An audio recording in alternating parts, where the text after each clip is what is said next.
The most important thing in any Sai-related work is, of course, going to be Swami. So whenever we create, we want to draw the focus to Swami and his message. So we need to create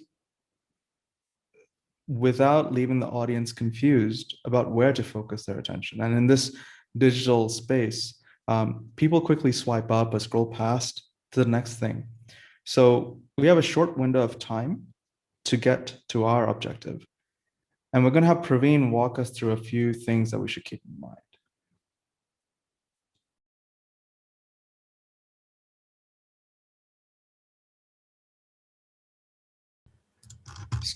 All right, so I'm here.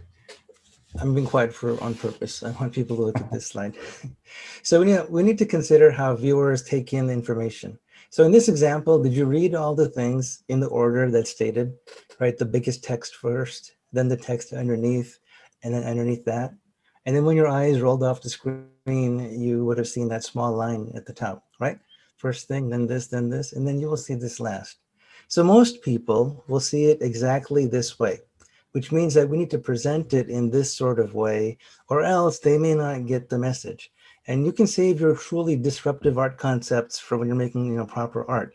When we're making a document that has a specific purpose, it's best to follow, so there are some very universal rules about psychology and design and art and sound and everything.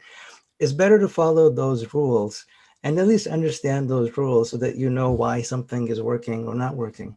A lot of times people can make a really nice, beautiful thing, but they don't know how they made it. And so that may just be luck. And one day their luck will run out.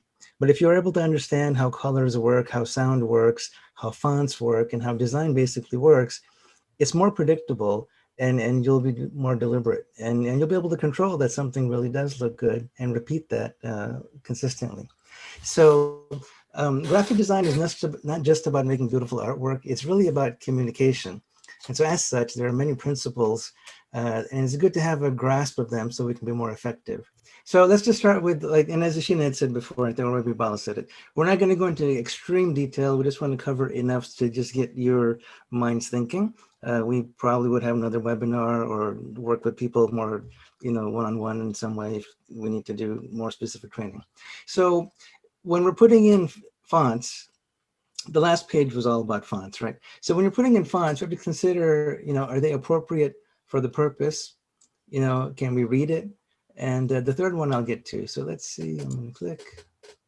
Okay, so appropriate for the purpose. So for example, this one font here it has a handwritten appearance, it's casual and childlike, right? The next font, it looks mystical, it looks ancient, historical. It looks like something you would put when you wanted to show some scriptures. Okay, and then here are some script kinds of fonts. They're kind of fancy, right? So appropriate for the purpose is, are you making something for children? Are you making something that's supposed to look like it's, mystical, ancient, historical, it's supposed to be really fancy, like really, really fancy. So in that case, you would use a script font. That's what you're seeing on the right-hand side. The bottom one, we note that script font is more of a brush font. Legibility. What happens sometimes with script fonts is that you can't always make out some of the text. Like on this top one, wishing you all the best, the descenders and ascenders start touching each other and it can be a problem. You don't have this problem with like regular fonts. And then the second one, wishing you all the best thugs, drugs, things, right? It's difficult sometimes to make out some of the things that happen in these script kinds of fonts. So just legibility, can somebody read it? Is it big enough? A lot of us design fonts in our laptop and we're only a few inches away and we can read everything. But people are viewing it on their phone or they're viewing it at some distance that's not your distance. Can they read it? So the third one here is avoid using defaults and overused fonts. So this is a rule, and you'll be tarred and feathered in the graphic design community if you ever use these two fonts. This is Comic Sans and this is Papyrus. They're extremely hated in the graphic community because they're very, very overused. There are many other handwritten fonts that you could pick that are casual and childlike, much better than this one is. And then Papyrus Same thing. It's been used so often, so much that when you're using something that's like a default like that, it just stops being special, right? We're making something for special, and we're trying to communicate. We need to be as effective as we can with the communication. So don't make something that people just kind of just gloss over. So let's go to the next slide. Is about text hierarchy. So not everybody's making long documents, but some people are making documents like a book or a pamphlet or something like that. But even your short flyer or a pamphlet may also still have some kind of text hierarchy. But what I mean is that there will be a title or a heading, there may be a subheading, and then there will be the actual text, right? Then here's the next heading, and here's the text that goes with that. So text has a hierarchy. Its size kind of implies, what it means, its significance. So when you're making a document, just be aware that, that these three things exist and that they need to look a certain way. For example, this is a concept about proximity. So here's the title, and here's the heading, and here's the body text. You notice there's some space between the title and this heading. And there's not really much space between the heading and this. The reason for that is, this is a psychology thing. Distance implies that something is related to something, right? Like if you just, let's say you're getting on a train, you'll probably sit right next to your friend and family member. You'll probably not sit right next to some stranger that you don't know at all, right?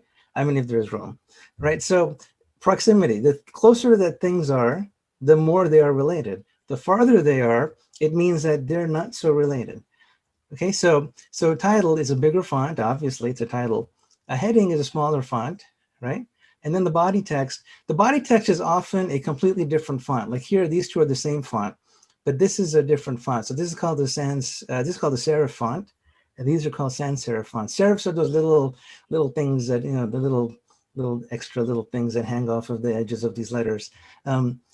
People say, and it's probably true, that this kind of font is easier to read. But in modern day digital media, this kind of font is actually easier to read because it just draws much easier. However, whatever your choice is, just remember that a body text is usually a different font. And then remember that there's the different sizes and there's proximity. Let's go to the next slide. Okay, so additional visual considerations. Okay, there's a principle of alignment. You can see how these boxes are aligned to each other, right? They're not just randomly placed. They're put here in a certain way. And then this box is farther away from them, right? So remember proximity, okay, that must mean that this box is somehow not related to these. Because if it was related to them, if it was related, it probably would have been next to them. Maybe it would have been here, maybe it would have been next to that. But that space is telling the viewer that, so imagine this is in a language that you don't even understand. This could even be text, it doesn't have to be boxes. The fact that something is farther away than the other things suggests to you that it is somehow not related to these things, right? So alignment and repetition. So alignment is text needs to be aligned with some of the objects that are on your screen. You can't just put objects on screen and then have your text just be anywhere else. These objects are kind of forcing the eye to see a certain shape, right? They're forcing you to see a grid. You can clearly see that there's some kind of top boundary here. There's a left boundary here. So when you put text next to this, it needs to be aligned with that, or else it'll kind of look messy. Okay, so on this side, the box is over here. So what do? We change the alignment of the text, right? Because this wouldn't have worked, because it would, right? They would have started somewhere here and wouldn't have lined up with that. So, and then I want to show you these two things. I don't know if you noticed, but this box here is a little bigger than these. It's kind of hard to tell because it's farther away, but it's a little bigger. And then these two boxes, it may be easier to see how this box is bigger. One thing that you need to be aware of is if something's going to be just a little bit different, it's better that it be very different. Because if it's just a little bit different, it kind of looks like you messed up, that you don't know how to use PowerPoint, you don't know how to use the software that you have. And so if it's going to look, if it's going to be there, it needs to, fit what the viewer is expecting. When some things are just a little different, it kind of throws them off. It's kind of like in music. If something is just a little out of tune, unless you're doing it on purpose, it sounds weird. So these are just some alignment, repetition, and just basically following the concept of a grid. Okay, and then let's see the next one. contrast. So I just mentioned contrast just a while ago, right? And what that is that if there are strong differences between elements. So contrast happens in different ways. So sizes, shapes, and colors, right? Right here, you can see how, these three triangles are different sizes. The circle is a different shape than triangles. And then of course, we have colors here, right? But this concept of contrast applies across many, many kinds of art, not just graphic design. It applies to, cooking, applies to fashion. For example, texture. Textures, there can be different textures, right? Smooth or rough, or like in food, there can be different textures, right? Taste, well, that's definitely food. Taste, something could be sweet, could be sour, and so on. And then finally, it would be loudness, right? There's budgeons that they get faster and faster and faster and faster, right? And then they'll have like a soft part of them. So I'm gonna let Bala take over on that point about loudness. Audio also has rules, and he'll kind of get into that. But I just want you to know from these few slides that graphic design is not just about luckily putting a picture of Swami and some text in the logo. That's just luck. There actually are some rules happening. So let me hand it over to you, Bala, and you can tell us about audio. Cool. All right. So was there anything more you wanted to cover here, Praveen? So yeah, you're right. This is my last slide. Let's just summarize this, right? Okay. Remember about contrast, remember about colors, proximity, alignment, fonts, what type of font you're using, how big is it, weight kind of means, how thick it is, about using patterns and repetition. And then this next part actually is what Bala will get into about, audio, frequencies and the emotion being conveyed and so on. So now I hand it over to you, Bala. All right, cool. So Praveen just talked about some ways to draw your eye towards certain parts of the visual presentation quickly. There's even software that 3M makes called virtual attention software, VAS. It's a subscription, but you can run your graphic through that and it'll tell you, okay, people are going to focus on this top left corner first. 94% of them will maybe notice that first, and then maybe this logo placed right here away from everything helps this be noticed as well.